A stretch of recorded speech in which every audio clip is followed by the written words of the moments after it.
नाज़रीन, हैदराबाद में सैफ जैसे कार सालंदड़ स्कूल की इमारत की इफ्तिताही तकरीब मुनक़द कई वई। MD सैफ अब्दुल कबीर काज़ी और रीजनल हेड नवाब ज़फ़र सोलंकी इफ्तिताह किया। उन हवाले से ॾिसूं था नसीर चना की रिपोर्ट। हैदराबाद में सिंध एजुकेशन फाउंडेशन के सहकार से हलंदड़ स्कूल की इमारत की इफ्तिताही तकरीब मुनक़द कई वई, जंहिंजो इफ्तिताह सैफ के MD अब्दुल कबीर काज़ी और रीजनल हेड नवाब ज़फ़र सोलंकी कयो। तकरीब में स्कूल के उस्तादन, शागिर्दनि ऐं वालिदैन वॾे अघ में शिरकत कई, जॾहिं त स्कूली शागिर्दनि ऐं शागिर्दियाणियुनि टेबलों, तकरीरूं ऐं नातूं पेश कयूं। तकरीब में ॻाल्हाईंदे उस्तादनि ऐं वालिदैन जो चवणु हो त सैफ बहिराड़ी वारनि इलाइक़नि में स्कूल खोले वॾो कमु कयो आहे। ॿारनि खे बहितरीन तइलीम ॾिनी पई वञे। बेसिकली इहो सेफ आहे जे असांजी तरफ़ां हिकिड़ो प्रोजेक्ट ॾिनल आहे। ॿारनि खे जेके ॻोठाणा आहिनि, मतिलबु जंहिंखे एॾो काई ख़बर कोन्हे, तालीम बि ॾियारी बि आहे। छो त जेके पोइते तबिका आहिनि, रूट्स इलाइक़ा आहिनि, त उन्हनि में हू जेके सही तालीम नथा ॾेई सघनि ऐं ॿारनि खे हू बाउंड कया पिया आहिनि। तंहिं लाइ की असां हिकु ओपनिंग कई आहे अवेयरनेस ॾियण लाइ, ताकी पंहिंजे वालिदैन खे इहो पैगाम ॾींदसि त असांजी टीम जो आहे, असांजी टीम खे जॉइन कनि, उनखे सपोर्ट कनि। बराड़ी जा इलाइक़ा आहिनि जिते तालीम जो बिल्कुलु ई शऊर न आहे, ऐं हीअ जेको स्कूल आहे इन जे तरफ़ां तालीम फ्री आहे,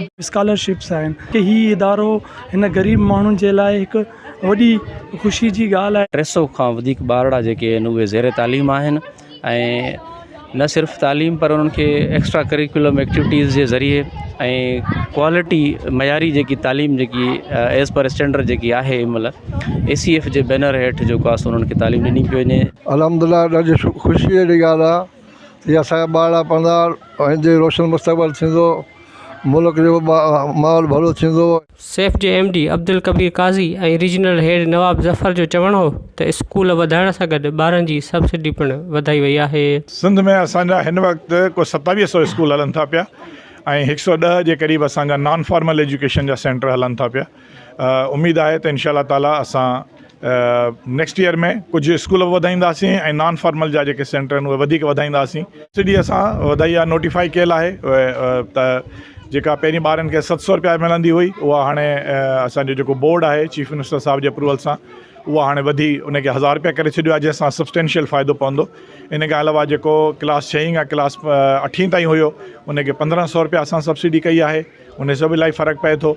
ऐं जेको क्लास 9 ऐं 10 आहे उनखे असां 1800 ऐं 2000 रुपया कयो आहे, ऐं मथे जेको आहे उनखे 2200 रुपया कयो आहे 11 12 खे।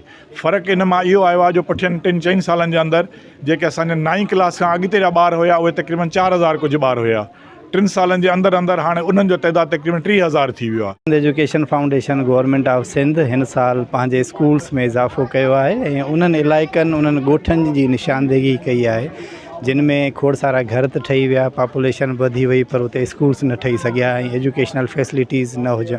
945 स्कूल्स जो असां इज़ाफ़ो कयो आहे पूरे सिंध में, ऐं सिर्फ़ु जेकॾहिं हैदराबाद जी असां ॻाल्हि कयूं त असां 80 स्कूलनि जो इज़ाफ़ो करे चुका आहियूं। तकरीब दौरान स्कूल के उस्तादनि में सर्टिफिकेट पिणु विराया विया। नसीर चना, आवाज़ न्यूज़, हैदराबाद।